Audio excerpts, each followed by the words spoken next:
Hola, ¿qué tal? En este video vamos a empezar a ver cuál va a ser las aplicaciones iniciales en esta placa STM32 H743 con la placa de Alientech.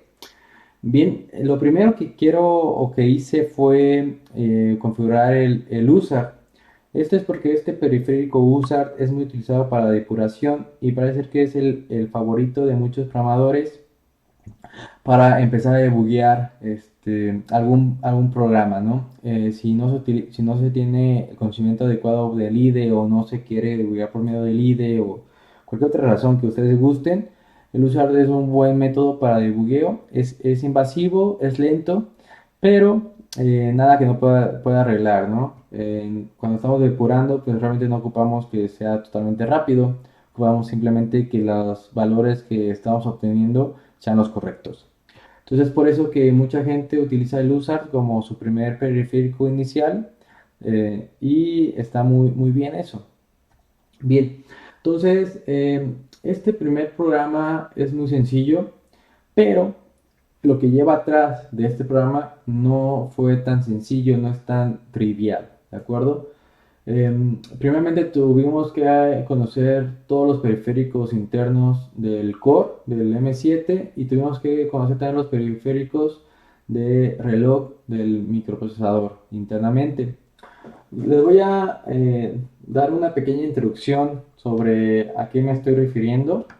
Es, mm, es muy básica, no está a profundidad y a lo mejor van a tener muchísimas dudas sobre lo que se está haciendo, pero si tienen dudas sobre de esto, quieren ampliar este conocimiento, por favor díganmelo y me detengo. ¿De acuerdo?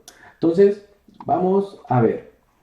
Mm, Este es el main del programa. El main del programa lo único que hace es habilitar interrupciones, esperarse a que estén habilitadas las interrupciones. Obtengo los relojes de todos los buses que yo pueda obtener los relojes en cuanto a qué frecuencia está configurado. Inicializo dos USART, el USART 1 y el USART 2.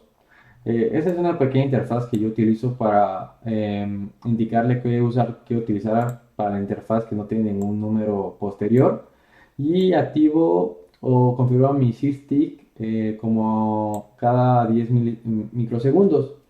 ¿De acuerdo? Estos 10 microsegundos me va a servir para hacer retardos en microsegundos. Muy bien. Y lo único que hace es que manda a imprimir usar uno o usar 2 con T y el tiempo o las veces que ha ingresado al ciclo while. Entonces cada medio milisegundo va a estar imprimiendo un nuevo valor, tanto en el usar uno como en el usar 2. ¿De acuerdo? Bien, pero para llegar a este punto, pues tuvimos que haber tenido bastante conocimiento de la configuración inicial del microprocesador. Entonces vamos a ver qué es lo que se requiere. Bien, el primer archivo que vamos a ver es el punto ID. Bien, este punto LD o ID es el que nos permite indicar en qué lugar, localidad de memoria se encuentra cada una de sus memorias y también indicándole qué partes de cosas queremos guardar en qué memoria, ¿no? Entonces es un archivo muy importante, muy utilizado y muy conocido para los que se han metido un poco más a lo que sería el mapeo al linker. Este punto LD en otros IDEs se llaman diferentes. En algún otro IDE se pudo haber llamado .cmd, en el caso de Code Composer. Se puede llamar de otra forma en Kale, otra forma en el IAR, etcétera. Pero sí es un hecho que todos los IDEs tienen esta opción de indicarle en dónde queremos guardar ciertas porciones de nuestro código, tanto de variables como de instrucciones. Muy bien, en este caso este microprocesador tiene varias memorias. Tiene la ITCM RAM, la memoria flash, DTCM, memoria AXI y cuatro memorias de RAM, backup RAM y SRAM que es externa. En este caso, si ustedes tuvieran otra memoria, ya puede ser SRAM, SDRAM, PSRAM, etcétera, pues también se puede mapear y se puede indicar al IDE qué cosas queremos guardar en qué lugar, ¿no? NAND y Quad SPI. Bien, estas son las memorias que yo utilizo, entonces es por eso que yo las mapeé y yo les puse qué quiero hacer y por qué quiero utilizarlas. ¿De acuerdo? Muy bien.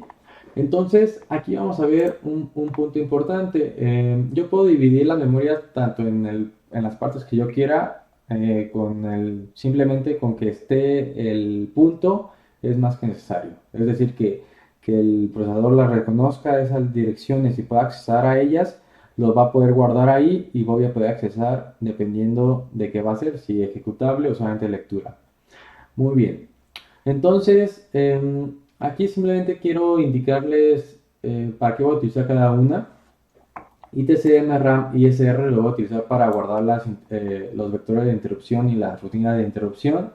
ITCM RAM para algunas rutinas críticas que ocupemos la máxima velocidad posible o frecuencia posible. Flash en el banco 1 va a ser la información de mi código. Flash banco 2 va a ser la información de constantes, variables constantes, etcétera. DTCM RAM lo voy a utilizar para deep pools, memorias compartidas, puntos compartidos, eh, cosas que ocupamos accesar rápidamente entre procesos. Va a ser guardado en DTCM RAM. DTCM Stack RAM. El stack lo voy a guardar igualmente en el DTCM RAM. Como solamente el CPU puede accesar el stack, pues realmente ocupamos la memoria rápida que sea fácilmente accesible, ¿no? Entonces, en este caso yo elegí esta memoria. AxiRAM va a ser para buffers de algún periférico que yo requiera. SRAM 1 hasta el SRAM 4 van a ser variables globales que requiera el sistema. ¿De acuerdo? Cualquier variable local que no sean buffers van a estar guardadas aquí.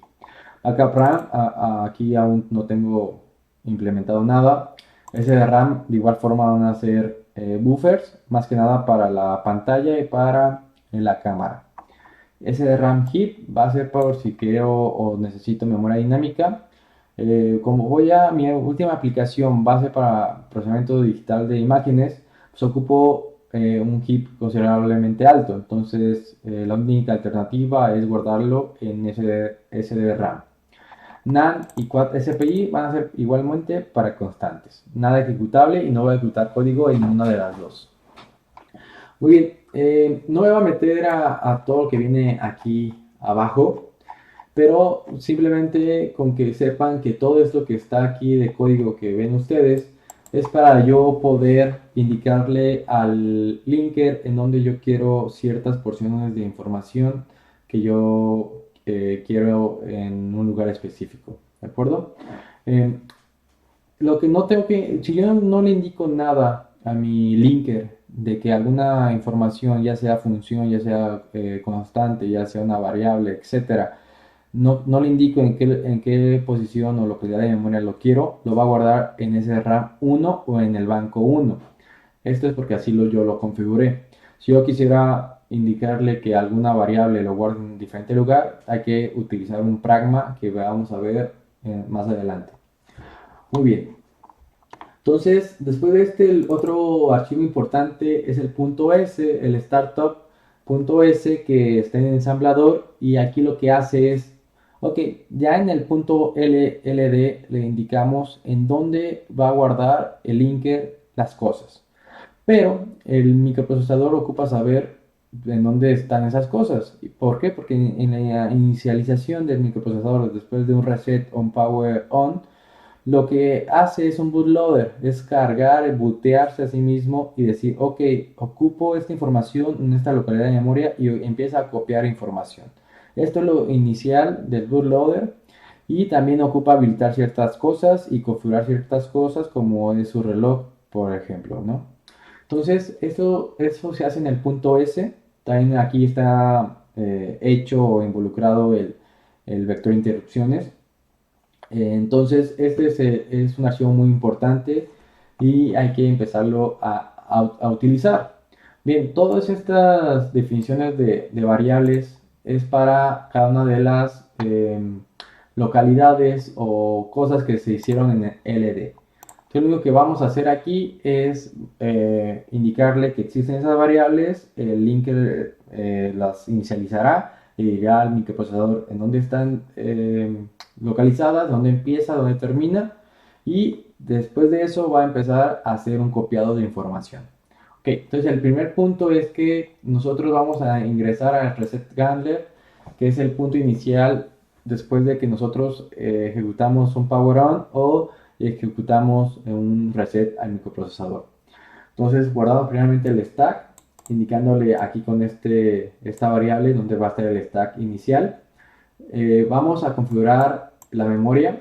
Bien, la memoria se configura porque como los micros tienden a empezar a ser cada vez de más bajo consumo de energía mientras pasa el tiempo, entonces hay unas funcionalidades que el microprocesador dice, ok, esto si alguien lo necesita se puede activar, pero si no lo necesitan, pues ¿para qué lo activamos? Hay que ahorrar energía, ¿no? Entonces hay tres memorias SRAM internas que no están habilitadas desde un inicio. La SRAM 1, la SRAM 2 y la SRAM 3. La SRAM 4 es la única que está habilitada junto con la AXI desde un inicio.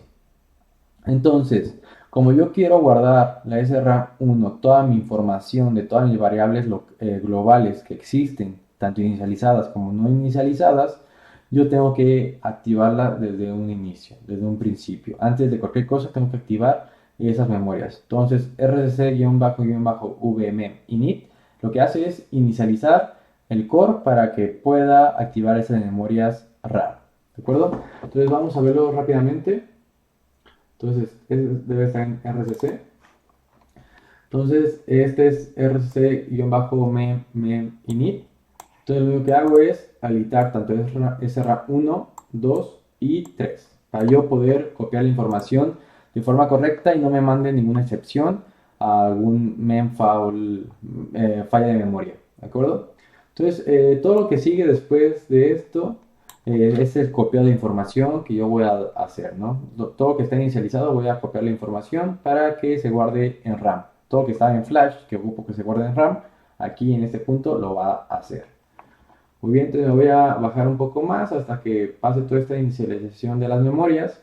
Y después de esto viene la configuración del sistema como tal. ¿De acuerdo? Anteriormente, de aquí hacia arriba, lo que he configurado son las memorias SRAM internas, tanto AXI-RAM como ETC-RAM como SRAM, ¿de acuerdo? Pero no he configurado las memorias externas, no he copiado la información de las memorias externas, porque después de esto ocupamos configurar la SRAM o cualquier memoria externa que yo voy a utilizar para que el linker no haya problemas al momento de copiar información. ¿De acuerdo? Si yo intento copiar información antes de que la SRAM esté activa o esté bien configurada, pues me va a mandar una excepción. Muy bien, entonces vamos al rcc-v system init, igualmente es en RCC. Entonces aquí lo que va a hacer es inicializar el sistema como tal, ¿no? Las cosas importantes que hay que inicializar en el sistema las va a hacer. Vamos a activar la unidad de punto flotante, vamos a habilitar un bus AHB. Este bus que es un bus que está desde el inicio habilitado, pero yo me cercioro de que está habilitado, ¿de acuerdo? Vamos a deshabilitar el forzar el white true cache. Bien, este micro tiene una muy buena opción, ¿no? Cuando, cuando alguien es, digamos, principiante utilizando el caché, utilizando este microcontrolador, el micro te permite que, sin importar cómo configures tú el caché de tus memorias, siempre sea de tipo write-through. Ok, aquí es algo muy, muy bueno si nunca se ha utilizado caché. Entonces, aunque yo configure mal mi caché, no voy a ocupar hacer la coherencia, el mantenimiento de mi caché, porque automáticamente el micro lo va a hacer, porque todo el caché va a ser white true. Ok, esta es una ventaja, ¿no? Pero esto obviamente quita rendimiento. Pero otra desventaja es que específicamente en este microprocesador el caché white true tiene problemas. En el ERRATA indica que el caché write true puede tener errores de copiado de información. Entonces, esto lo digo porque entonces hay que tener mucho cuidado utilizando el white-true. Yo en este caso lo deshabilité porque no quiero tener ese tipo de complicaciones. Y lo que voy a hacer es que voy a hacer el mantenimiento del caché manualmente, cuando se ocupe. ¿De acuerdo? Muy bien. También podemos decir que las memorias shareables sean desde un inicio cachables. ¿De acuerdo? Esto de igual forma es una ventaja para las personas que van iniciando en el medio de este microprocesador. También, por definición, la memoria que es compartida entre varios periféricos o varios maestros debe ser no cachable. Esto es porque la coherencia o el mantenimiento del caché se hace muy complejo si es que no se sabe hacer bien la coherencia o el mantenimiento del caché. Entonces te permite decir eso, ok, yo te permito que las memorias compartidas sean cachables o no, desde un inicio. Pero no implica que si tú no activas esto, no pase lo contrario de lo que estás activando, ¿de acuerdo? Habilitamos las memorias TCM, que son la DTCM y la ITCM. Desde un inicio están habilitadas, pero yo lo vuelvo a habilitar simplemente para cerciorarlo. Pueden quitarlo y ahí no hay ningún problema. Okay, y la memoria DTCM le puse un retry read mientras, bueno, es un reintento de escritura, bueno, lectura mientras escribe. Realmente este no lo voy a utilizar, pero aunque no lo utilice, pues no tiene nada de malo activarlo. Si en dado momento lo quiero utilizar y no me acuerdo de activarlo, pues va a haber un problema. Entonces lo activo aunque no lo utilice, ¿de acuerdo? Muy bien. Después de esto, voy a configurar las memorias, el MPU. Bien, este MPU está en el MPU, que es la unidad de protección de memorias, Memory Protection Unit. En este caso, les voy a decir rápidamente cómo es que configuré mis memorias, por si a alguien le interesa configurarlas de esta forma, o si alguien piensa que estoy configurando de una forma incorrecta mis memorias, también les agradecería que me lo indicaran. Bien, el ITCM, que es la memoria solamente accesible por medio del Master DMA y por medio del CPU, probablemente no va a tener mucha coherencia de caché, aparte de que el ITCM y el DTCM por definición no son cachables, o no deben ser cachables. ¿Por qué? Porque nunca entran por el bus AXI. Entonces, yo lo configuré como no shareable porque no lo va a compartir y no cachable. Por lo tanto, no necesita mantenimiento de caché. Después, el banco 1, pues va a ser ejecutable. No va a ser compartida, solamente va a ser accesible por medio del CPU. Va a ser cachable, porque como no es compartida, el mantenimiento va a ser muy sencillo y se va a hacer casi sin necesidad de que yo tenga que hacer coherencia. Va a ser tipo write back y read and write allocate. Bien, entonces no necesita mantenimiento si yo intentara hacer copia de información, pero como no lo voy a hacer, al final de cuentas no van a necesitar mantenimiento. El banco 2 va a ser para constantes, el cual va a ser compartida porque va a ser constantes, entonces varios periféricos o maestros pueden acceder a él. Por lo tanto, yo lo indico como no cachable y no necesita mantenimiento. DTCM, como es muy parecido al ITCM, no es compartida y no es cachable. Todas las SRAM 1, 2, 3, 4 y Backup RAM van a tener el mismo comportamiento. Van a ser compartidas y van a ser cachables. Ok, y de tipo write-back. ¿Qué implica esto? Esto implica que estas memorias pueden ser accesibles por cualquier periférico, cualquier maestro, pero van a ser cachables. Esto es porque en teoría en un inicio podría ser que yo pueda utilizar intercambio de información entre una memoria y otra memoria y yo tengo que tener o hacer mi mantenimiento del caché. Esto es en casos excepcionales. No voy a voy a tratar de que no se compartan entre varios periféricos y no haga movimientos bruscos en este tipo de memorias. Pero lo activé por si en dado momento lo ocupo hacer, no sea una limitante. ¿De acuerdo? Y que el rendimiento pues no baje. Bien, entonces tanto SRAM 1 hasta SRAM 4 tienen exactamente el mismo comportamiento. Backup RAM de igual forma. Después sigue el AxiRAM. El AxiRAM, como les decía, lo voy a utilizar para los buffers entre periféricos, ya sea para la pantalla, la cámara o cualquier cosa o buff o periférico de serial. Ok, entonces estas van a ser compartidas y como va a haber tanta transferencia entre DMAs, entre periférico y periférico, obviamente no lo voy a poner cachable porque no quiero hacer tanto mantenimiento, porque esto va a ser muy complicado mantener el código. Entonces va a ser compartida y no cachable. De igual forma, la SDRAM va a ser compartida y no cachable porque de igual forma se va a utilizar para buffers.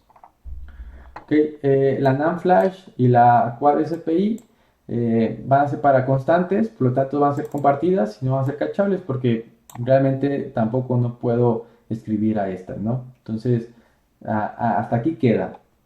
Esta es mi configuración de la unidad de protección de memorias. Es como vamos a empezar a trabajar. ¿Ok? Entonces ya después de esto simplemente configuro mi reloj. Configuro la flash. Ok, la flash como se debe configurar o como se configura es la latencia que yo tengo que tener a cierta frecuencia. La latencia es los ciclos de espera entre cada lectura. Voy a desbloquear el banco 1 y el banco 2 y es lo único que yo estoy haciendo. Simplemente también le pongo aquí cómo es que quiero que se cargue la información. Y es todo. Realmente no es algo complicado. Lo más complicado es la latencia y qué va a ser, a qué frecuencia va a trabajar. ¿De acuerdo? Simplemente. Configuro mi reloj a 400 MHz, el core, y activo mi caché. I caché y D caché. Excelente. Eso sería todo. Y después indico que mi vector de interrupciones lo voy a poner en la posición 0x0000, bueno, o 0x y 8 ceros. Esto es porque en un inicio, como les decía, el primer punto accesible del micro es el vector de interrupciones y es en flash. Después de que pasa el reset, yo voy a copiar todo este vector de interrupciones hacia RAM para que mis vectores de interrupciones se corran más rápido de lo que podrían correr en flash. Muy bien, entonces esto es lo que yo hago en mi bootloader. Después de esto yo activo, inicializo mi SDRAM y después de eso ya hago el copiado de información. Muy bien, entonces es todo, ¿no? Es todo lo que hace esto. Después de que ya copié la información, configuré todo lo que les acabo de indicar, me voy al main. Entonces después de que me voy al main, pues es esto, que es muy sencillito, lo que ya los expliqué. Entonces vamos a compilar y a correr este primer ejercicio. ¿De acuerdo? Muy bien, entonces vamos a poner aquí debugger. Perfecto. Entonces lo único que va a hacer es que en los dos puertos seriales que yo tengo aquí, que sería uno, sería el puerto serial 2 y el puerto serial 1, vamos a mandar información. Simplemente esto es para forma de depuración, es el primer periférico que se utiliza para depurar, entonces es por eso que elegí utilizar esto. Bien, entonces lo voy a correr a carrera libre, primero lo voy a conectar, vamos a conectarlo aquí los dos y lo voy a correr a carrera libre, ¿de acuerdo? Vamos a ponerle algo así. Perfecto. Pues ahí vamos. Y si se fijan, empieza a aumentar y cada medio segundo empieza a aumentar una cuenta, tanto el usar 1 como el usar 2. Y bueno, esto sería el primer código de ejemplo. No me metí mucho a la explicación del código, pero por lo menos saben lo que se hizo desde un inicio hasta el final. Es mucha información lo que existe aquí, entonces si tienen alguna duda sobre algo puntual o sobre algo que quieran ahondar, pues me pueden contactar directamente. Tardaríamos demasiado de explicar todo lo que se hace con cada uno de los periféricos. Entonces yo creo que el punto aquí va a ser empezar a ver hasta qué cosas se pueden hacer con este microprocesador, qué cosas podemos implementar. Y si alguien ocupa un poco más de información más en concreto, pues me pueden buscar directamente. Bueno, de mi parte sería todo. Espero les haya gustado el video y si es así, no olviden suscribirse y darle un like a mi canal. Muchas gracias y hasta luego.